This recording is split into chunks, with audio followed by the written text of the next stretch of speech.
आज मैं आपको एक कर्नाटका के लड़के की पूरे जीवन की कहानी बताऊंगा। वो किस तरह से कितनी मेहनत करके आईएएस ऑफिसर बनते हैं। दोस्तों, उनके घर परिवार में इतने पैसे नहीं थे कि उन्हें पढ़ने के लिए वो बाहर भेज सकें। फिर भी यहाँ पर माँ और दादी ने अपने गहने बेचे। गहने बेचने के बाद कुछ पैसे वो जोड़ पाए और उससे वो दिल्ली पहुँच गया। लेकिन दिल्ली की चकाचौंध में वो वहाँ नहीं रह सकता था, क्योंकि उसके पास इतने पैसे ही नहीं थे। 70-80 हज़ार रुपये होते हैं। और फिर वो एक ऐसी बस्ती में पहुंच जाता है और वहाँ उसे लोगों का इतना प्यार मिलता है।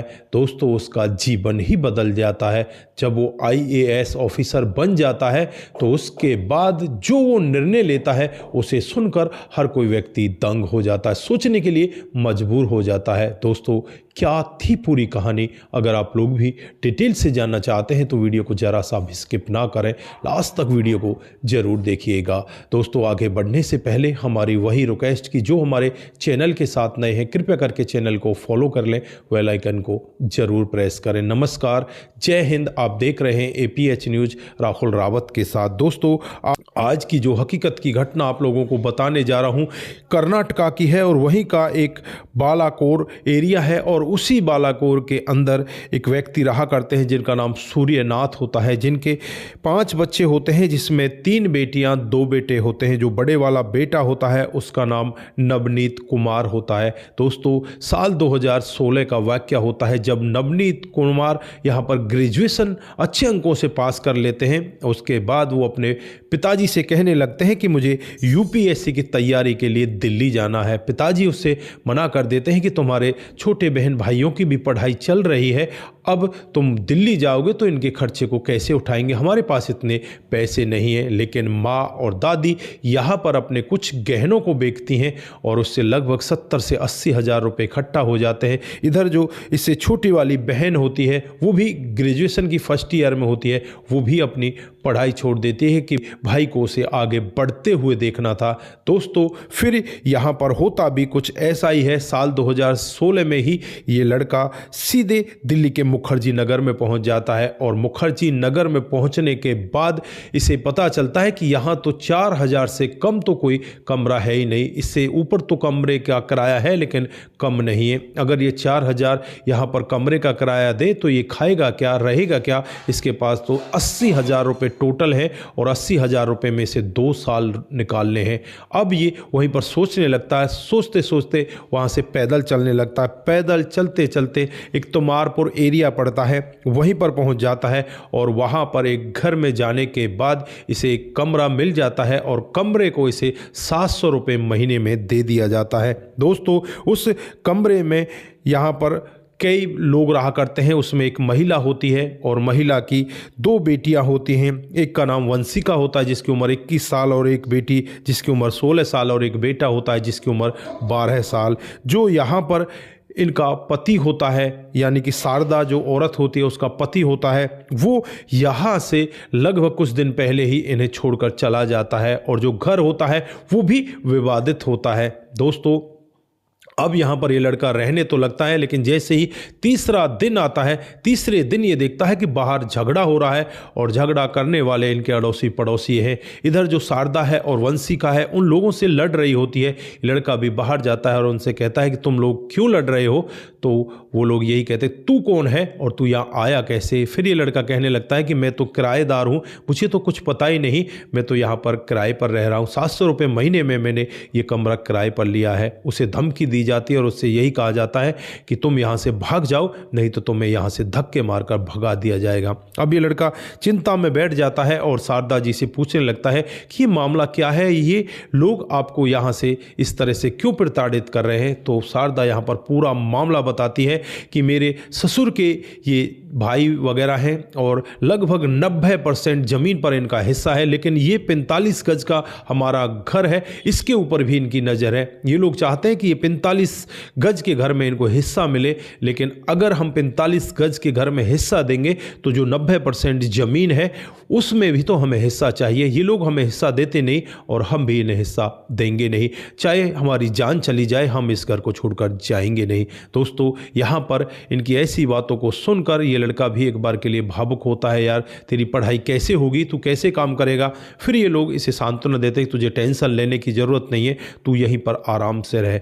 ये मूल रूप से पीछे राजस्थान के रहने वाले होते हैं। दोस्तों अब यहाँ पर धीरे धीरे करके लगभग 2 से 3 महीने का समय बीत जाता है।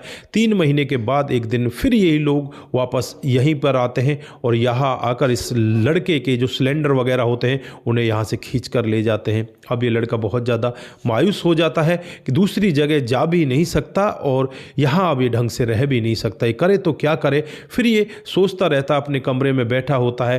तभी यहाँ पर जो लड़की होती है वंशिका, वो आती है और वो आकर कहने लगती है कि आपने खाना नहीं खाया है, आप खाना खा लीजिए, माँ तुम्हें खाने के लिए बुला रही है।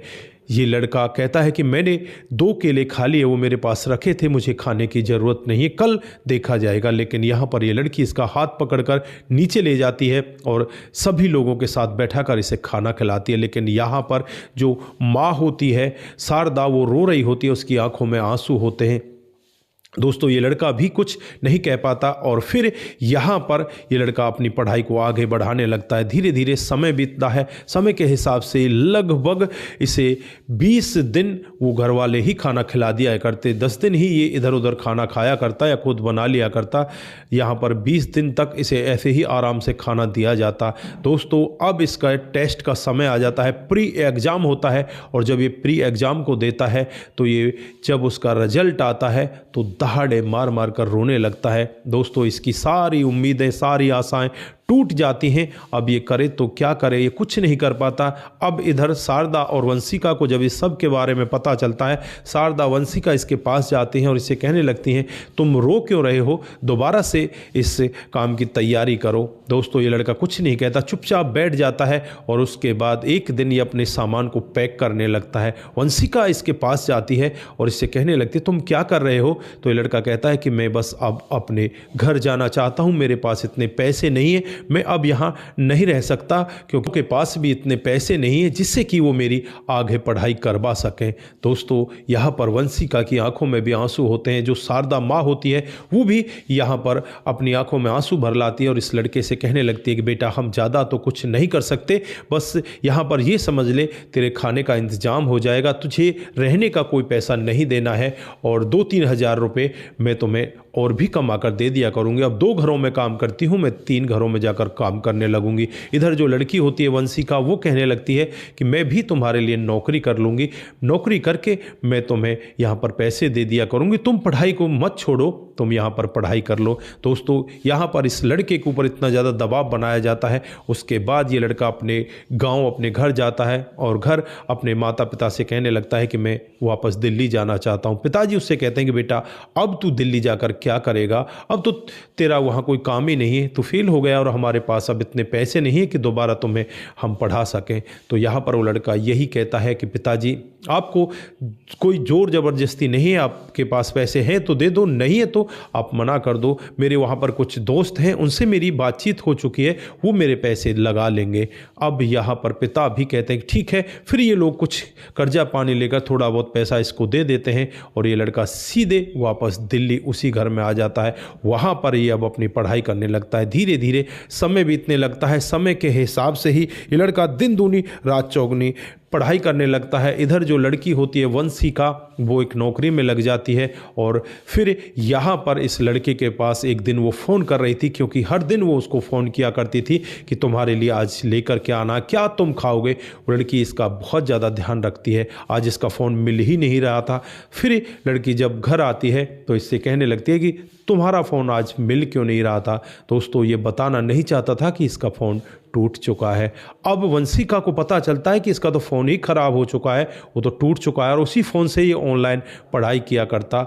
अब यहाँ पर वो लड़की अगले दिन मार्केट में जाती है और वहाँ से कुछ अपने जो जहाँ पर वो काम करती है एडवांस लेती है और फिर इसके लिए एक फ़ोन लेकर आती है।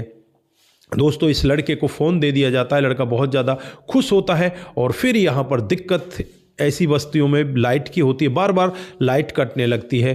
तो गर्मियों का समय होता है तो यहाँ पर वंशिका इसके पास बैठ जाया करती और जो बीजना वगैरह होता है उससे इसकी हवा किया करती। माँ भी यहाँ पर बैठ जाया करती। जो छोटे बहन भाई होते हैं वो भी इसकी साथ में बहुत ज़्यादा मेहनत किया करते। इसे कमरे में ही हर चीज़ मिलने लगती है। धीरे धीरे समय बीतता है। समय के हिसाब से ही जब ये दोबारा से प्री का एग्ज़ाम देता है तो प्री के एग्ज़ाम को ये पास कर लेता है। दोस्तों, अब इनके घर वालों में, और ये भी एक पूरा परिवार ही इनका बन चुका था, सब में खुशियों का माहौल होता है। और फिर अब नंबर आता है मेंस का। मेंस और भी ज़्यादा कठिन होता है, उसके लिए अब इसे पढ़ाई ज़्यादा करनी थी।